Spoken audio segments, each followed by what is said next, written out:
Olá pessoal, já vimos os conceitos de digestibilidade e palatabilidade, as necessidades nutricionais nas diferentes fases da vida do animal e a importância da formulação. Pensando nisso, no vídeo de hoje vamos aprofundar nosso conhecimento em formulação e nos nutrientes que fazem a diferença em um alimento para pets, como os carboidratos, as gorduras, as proteínas, as vitaminas e os minerais. A ideia é que no fim da conversa de hoje, vocês possam analisar qualquer embalagem disponível no mercado, entender qual é o nível de qualidade daquele produto e passar isso para nossos clientes. Falando de formulação de um alimento para cães e gatos, para entendermos melhor como ela é feita, precisamos entender como é composta uma ração. A base de uma ração é formada por 4 grandes grupos de nutrientes: carboidratos, gorduras, proteínas e vitaminas. Esses são os nutrientes que estão presentes em maior quantidade nos alimentos, e é justamente por isso que são os principais a serem analisados no rótulo de um produto. Quando unimos carboidratos, gorduras, proteínas e vitaminas, temos o que chamamos de matéria orgânica. Mas uma ração não é formada só com matéria orgânica. Também temos a matéria mineral, que é formada pelos minerais como o zinco e o cobre, por exemplo. Quando unimos a matéria orgânica com a matéria mineral, temos a matéria seca. E quando adicionamos água à matéria seca, temos a ração completa. Analisando esse esquema, podemos entender como é formada a estrutura de uma ração. Agora vamos conhecer os detalhes de cada um desses 4 grandes grupos. O primeiro que vamos analisar são as proteínas. Talvez para grande parte do mercado, elas são consideradas o ponto mais importante para classificar um produto de acordo com sua qualidade. A maioria das pessoas pensam que a porcentagem de proteína está diretamente ligada com a qualidade do produto. Porém, a gente vai ver mais à frente que não é só a quantidade, mas também a qualidade dessa proteína que importa. Mas antes de conversarmos disso, precisamos entender quais são as funções das proteínas. Quando analisamos um animal, boa parte do corpo desse animal é composta por proteínas. Quando falamos das funções da proteína, o primeiro ponto que chama muito nossa atenção é a sua função estrutural. Grande parte do corpo do animal é formada por proteínas. Por exemplo, a musculatura de um cão ou de um gato. O músculo é formado quase que totalmente por proteínas. Um outro ponto importante são os pelos. Quando analisamos o pelo de um cão ou de um gato, aproximadamente 95% da sua composição é proteína. Então a gente precisa sempre destacar a importância desse animal consumir a quantidade e a qualidade em proteínas na sua ração diária, porque isso vai se refletir também na beleza da sua pelagem. Um outro ponto que a proteína participa com muita força é justamente no equilíbrio das reações do organismo. Essas reações estão envolvidas tanto com a questão de digestão desse animal, como diversas outras reações, mas o que chama mais a nossa atenção é a questão do sistema imunológico. Então, quando o animal consome um alimento com proteína de qualidade e na quantidade certa, ele também vai ficar mais protegido contra infecções ou qualquer outro dano que o meio ambiente possa causar a ele. Precisamos entender como é formada uma proteína. A proteína, ela segue a mesma estrutura da formação de um muro, por exemplo. Se temos um muro, esse muro é formado por vários tijolos. E esses tijolos são formados por barro. Se pegarmos um músculo, por exemplo, a musculatura é formada por várias proteínas que são formadas por vários aminoácidos. Essa é a linha de evolução de uma proteína. Então, com isso, a gente já consegue entender como ela tem essa função estrutural no corpo e no organismo dos cães e dos gatos.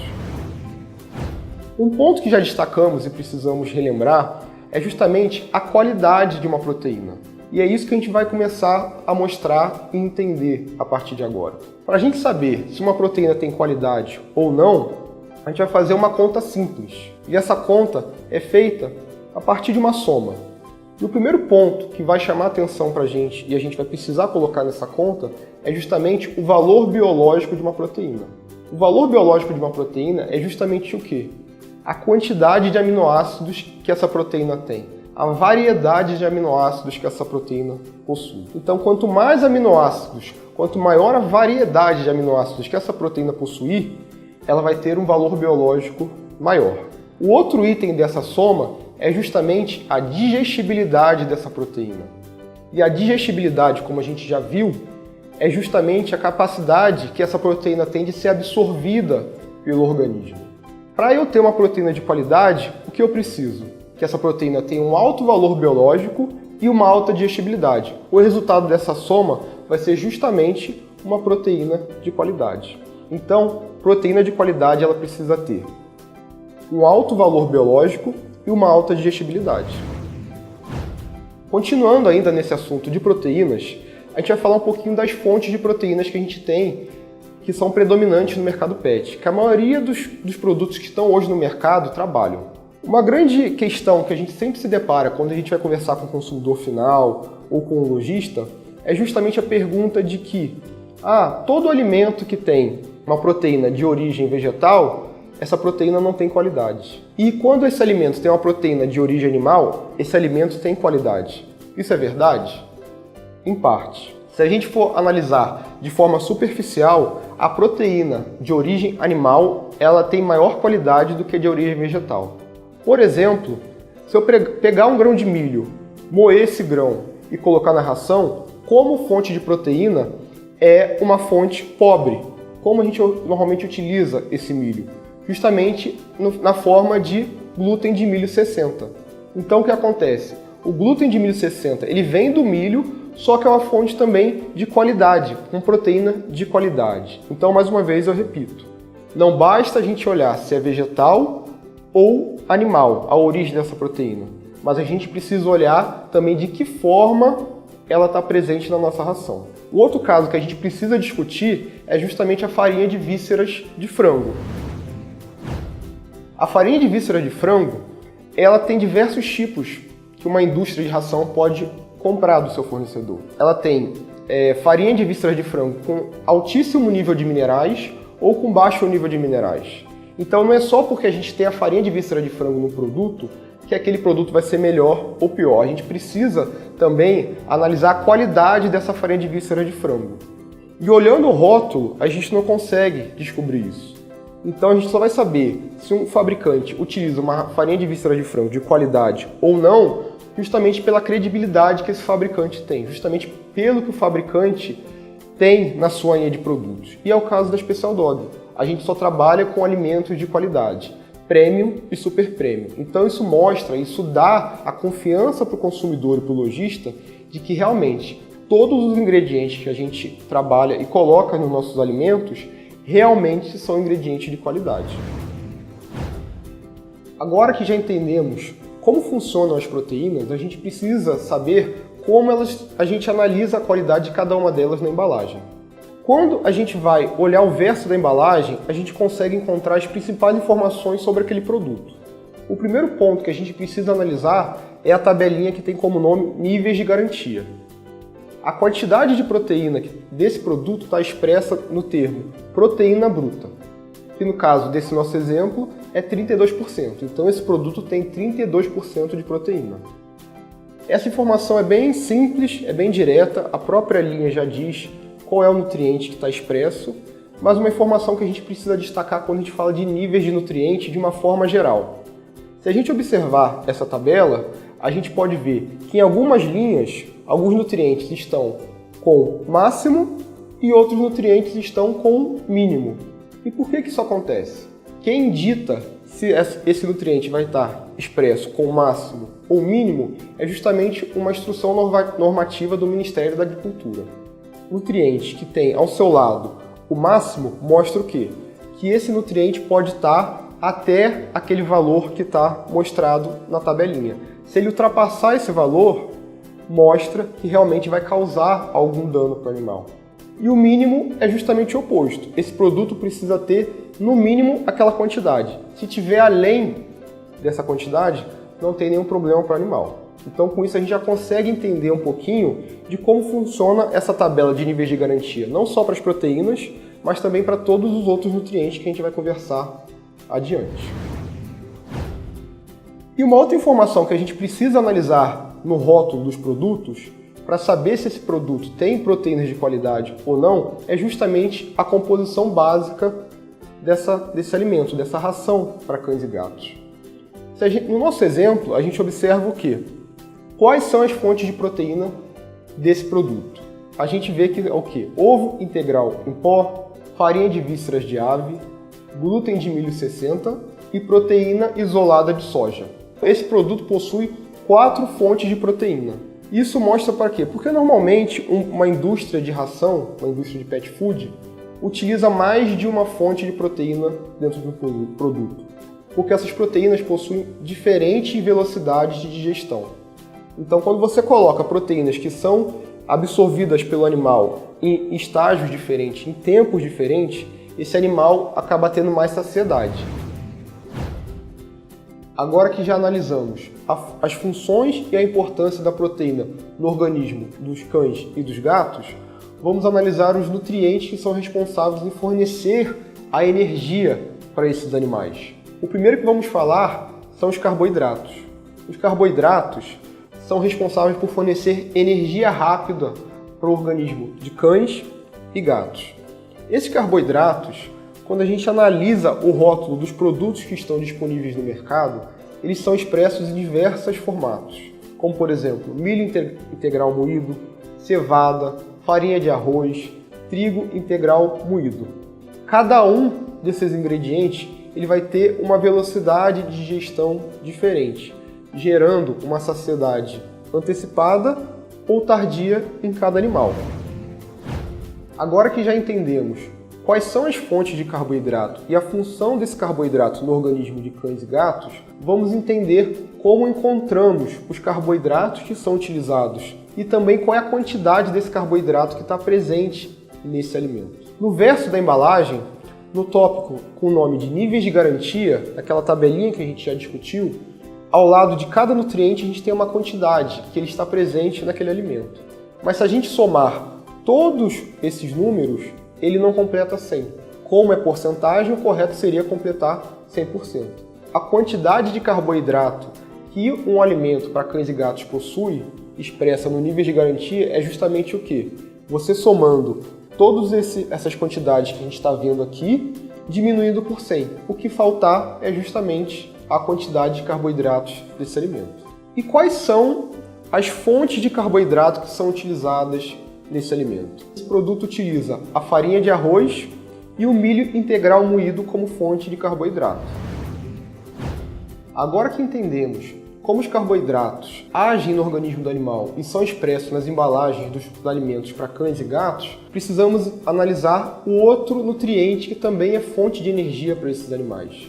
As gorduras são muito importantes quando a gente fala das funções dela no organismo dos cães e dos gatos para equilibrar todas as reações do organismo desse animal. Praticamente todo o organismo do animal ele acaba tendo o envolvimento das gorduras na sua regulação. Um outro ponto que é importante na atuação das gorduras é justamente o aproveitamento das vitaminas A, D, E e K. Essas vitaminas só vão ser absorvidas se esse animal consumir a quantidade certa de gordura. A gente chama essas vitaminas de ADEC, A, D, E e K. Uma outra função da gordura que é essencial para o organismo do animal é justamente quando ela fornece os ácidos graxos. Esses ácidos graxos são bem conhecidos do nosso dia a dia. Todo mundo já ouviu falar deles, que são o ômega 3 e o ômega 6. E eles possuem uma diferença bem marcante em cada um deles. A fonte que fornece esses ácidos graxos para o animal. Quando vamos falar de ômega 6, esse ácido graxo é fornecido principalmente por meio de gordura animal ou gordura vegetal. Já o ômega 3, ele é fornecido para o animal de uma forma muito mais limitada. Ele pode ser fornecido através de óleo de peixe ou farinha de algas e também por meio da semente de linhaça. Só que precisamos destacar a diferença entre essas duas classes de fornecimento de ômega 3. Quando fornecemos o ômega 3 para os cães e para os gatos por meio da farinha de algas ou do óleo de peixe, esse animal aproveita quase que 100% desse ômega 3. Então a absorção é quase que completa. Agora, quando fornecemos o ômega 3 para cães e gatos por meio da semente de linhaça, essa absorção fica comprometida. Os cães, quando ingerem o alimento e a fonte de ômega 3 é a semente de linhaça, eles precisam fazer uma série de reações químicas para poder absorver esse ômega 3. Com isso, parte do ômega 3 se perde. E os gatos têm um problema maior ainda. Os gatos não conseguem absorver o ômega 3 vindo da semente de linhaça. Hoje, a gente encontra no mercado diversos produtos que têm como chamada na frente da embalagem que são fontes de ômega 3, mas quando a gente analisa a composição básica, a fonte de ômega 3 é a semente de linhaça. E para gatos, isso não funciona. Gatos só conseguem absorver de ômega 3 fornecida por meio da farinha de algas ou do óleo de peixe. Então, pessoal, para resumir o que vimos até agora sobre gorduras, quando analisamos as fontes de ômega 6, percebemos que todas as rações disponíveis no mercado possuem esse nutriente. Porque todas as rações possuem ou óleo de origem animal ou óleo de origem vegetal. Mas nem todas as rações possuem o ômega 3, porque a gente só consegue encontrar esse nutriente quando essa ração possui ou óleo de peixe, ou farinha de algas, ou semente de linhaça. E lembrando que o gato não absorve o ômega 3 quando ele vem da semente de linhaça. Mas agora a pergunta que fica é: como eu vou saber a quantidade de gordura que um alimento possui e qual foi a fonte que ele utilizou na sua fabricação? Para isso a gente volta mais uma vez para o verso da embalagem. No tópico que a gente chama de níveis de garantia, a gente vai observar justamente o extrato etéreo. Esse termo, extrato etéreo, se refere à gordura. Então, nessa linha, a quantidade de extrato etéreo é justamente a quantidade de gordura que esse alimento possui. No nosso exemplo, esse alimento possui 13% de gordura. Com isso, a gente já consegue estimar mais ou menos a quantidade de energia que esse alimento traz para o animal que virá a consumir. Um ponto bem importante, quando a gente observa o termo extrato etéreo no verso do produto, ele está expresso como mínimo. Por que ele está expresso como mínimo? Mais uma vez, aquilo que a gente conversou. Se ele é mínimo, esse alimento precisa ter no mínimo essa quantidade. Se tiver além disso, isso não vai trazer prejuízos para o animal. Falando agora dos ingredientes que são utilizados como fonte de gordura para esse alimento, ao analisarmos a composição básica do nosso exemplo, vemos que as fontes de gordura utilizadas são o óleo de peixe e o óleo de frango. São duas fontes de gordura, uma que é fonte de ômega 3, no caso o óleo de peixe, e uma que é fonte de ômega 6, nesse caso o óleo de frango. Talvez a forma mais simples de entender o que são fibras é quando analisamos as funções dessas fibras no organismo dos cães e dos gatos. A primeira função que podemos destacar é justamente que a fibra favorece a saúde intestinal desses animais. Algumas fibras são responsáveis por nutrir as células do intestino desse animal, favorecendo a saúde e a absorção também dos nutrientes. Uma outra informação importante em termos de função das fibras é justamente que essas fibras favorecem a formação das fezes. Então, o animal que consome a quantidade correta de fibras na proporção certa vai ter as fezes bem formadas, com bom aspecto. E falando agora mais especificamente dos gatos, as fibras têm um papel muito importante também no controle das bolas de pelo. Para a gente entender o que são as bolas de pelo, a gente pode citar 3 exemplos. Se a gente pegar, por exemplo, um gato castrado, ele só faz praticamente 3 coisas ao longo da vida dele, que é comer, dormir ou se lamber. Quando esse animal se lambe, ele acaba engolindo pelo, e esse pelo acaba tendo 3 destinos dentro do organismo desse animal. Esse pelo ele pode ser expelido, o animal vomita esse pelo, que são conhecidas bolas de pelo. Esse pelo pode sair nas fezes, ou esse pelo pode formar como se fosse um grumo e interromper o trânsito do intestino desse animal. Desses 3 destinos, o que traz menos problemas para o animal, o que é mais saudável para o animal, é justamente eliminar esses pelos pelas fezes. E é justamente assim que a fibra trabalha. Um alimento que tem esse argumento de controle de bolas de pelo, ele tem fibras especiais na quantidade certa. Essas fibras ficam espalhadas pelo estômago desse animal. Quando esse animal engolir algum pelo, essas fibras ficam aderidas a esse pelo e levam esse pelo através das fezes para ele ser eliminado sem causar nenhum problema para esse animal. Agora que analisamos as principais funções das fibras no organismo de cães e gatos, vamos estudar as principais fontes que são utilizadas no mercado pet.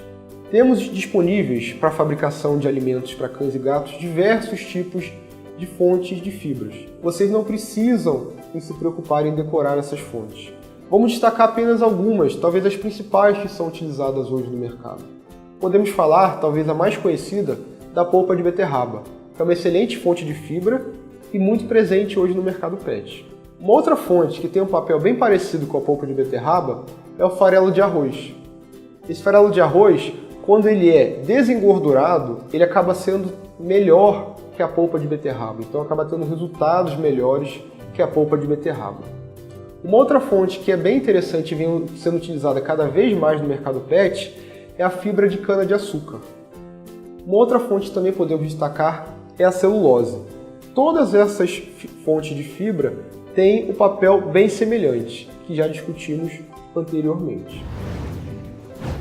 Agora que analisamos as principais fontes de fibra que o mercado pet usa hoje em dia, vamos analisar qual a quantidade de fibra que cada alimento possui.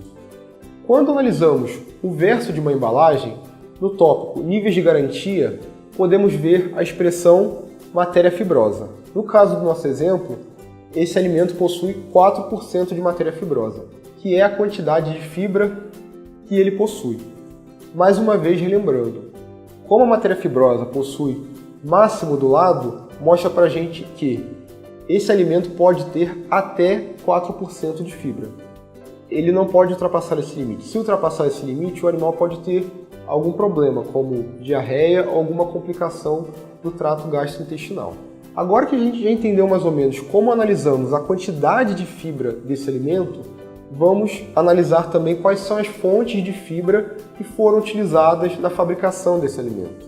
E essa informação a gente encontra justamente na composição básica. No nosso exemplo, podemos perceber que foi utilizado a polpa de beterraba e o farelo de arroz, duas fontes de fibras, como a gente já discutiu, de excelente qualidade. Falando agora das vitaminas e dos minerais. Quando analisamos as funções desses nutrientes dentro do organismo de um animal, elas são bem parecidas. Podemos destacar que as vitaminas e os minerais regulam as principais reações do organismo, então são fundamentais para que esses animais tenham saúde. Um outro mineral que talvez mereça mais destaque é a zeólita. A zeólita ela tem uma função um pouco diferente. Ela tem a função de absorver o excesso de umidade das fezes. Normalmente a zeólita é empregada em ração para cães de grande porte, porque como vimos, esses animais têm uma tendência a formar fezes com maior teor de água. Adicionando a zeólita a esse produto, a gente consegue absorver essa umidade e as fezes saem mais secas. Vamos falar agora dos prebióticos. Os prebióticos são substâncias que favorecem a saúde intestinal. As mais comuns utilizadas hoje no mercado pet são o MOS e o FOS. Os dois prebióticos têm uma função complementar, sendo fundamentais na saúde do intestino desses cães e gatos. Falando agora dos coadjuvantes articulares. Eles são bem conhecidos de todos nós: condroitina e glicosamina. Essas substâncias são importantes para prevenir a ocorrência de lesões articulares e também ajudam na recuperação de um animal caso essas lesões aconteçam. O outro ingrediente que vem sendo cada vez mais utilizado no mercado pet é o hexametafosfato de sódio. Ele é classificado como quelante de cálcio salivar. A função dele é bem simples: prevenir o aparecimento de tártaro no dente de cães e gatos. Esse tártaro também pode ser chamado de cálculo dentário. Uma substância que precisamos destacar também é o extrato de yucca. Ele tem a propriedade de reduzir o odor das fezes em quase 50%. Vamos falar agora de uma substância que cada vez mais vem sendo utilizada no mercado pet, que é a L-carnitina. A L-carnitina, de uma forma bem geral, ela é responsável por acelerar o metabolismo do animal, favorecendo a queima de gordura. Então, se esse animal tem uma tendência a ganhar peso ou ele já está acima do peso, pode consumir uma ração que tem a L-carnitina. Um grande detalhe que precisamos destacar da L-carnitina é que a quantidade de L-carnitina presente em cada produto influencia no resultado do animal. Os produtos da Special Dog que utilizam a L-carnitina foram cuidadosamente estudados, e essa quantidade foi determinada por artigos científicos que usamos como referência. Por isso, a quantidade está no nível ideal. A taurina para cães e gatos tem um papel completamente diferente. Quando analisamos os cães, a taurina, quando fornecida na alimentação, tem o papel de prevenir a ocorrência de alguns problemas cardíacos nesses animais. Já para o gato, ela tem um outro papel. O gato ele não produz a taurina a partir de outros aminoácidos. Então ele obrigatoriamente precisa consumir a taurina na sua alimentação para ser saudável. E por fim, vamos falar de alguns assuntos polêmicos. O primeiro deles é justamente os corantes. Os corantes estão presentes em diversos produtos hoje no mercado. Esses corantes podem ser de diversas origens e de diversos tipos. Por uma questão de segurança e de padrão de qualidade, a Special Dog só utiliza corantes que são liberados para alimentação humana. São os mesmos corantes que estão disponíveis em gelatinas, refrigerantes, papinhas para bebês. Com isso, esses corantes não oferecem nenhum tipo de risco para a saúde dos animais que vierem consumidos. E por fim, vamos falar de mais um assunto polêmico, os transgênicos. A cada dia aparecem no mercado mais produtos que oferecem esse apelo de não possuir transgênicos. Mas a grande verdade que está por trás disso é: transgênico não causa nenhum problema à saúde de cães, gatos ou até do ser humano. Isso é uma estratégia de marketing que vem sendo utilizada por alguns fabricantes para tentar conseguir mais mercado.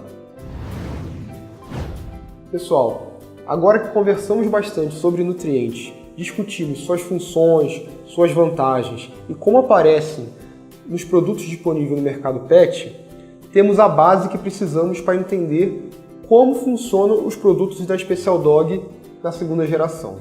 A partir dos próximos vídeos, vamos analisar cada detalhe da nossa linha dos produtos Premium e Super Premium e, com isso, vender mais e melhor.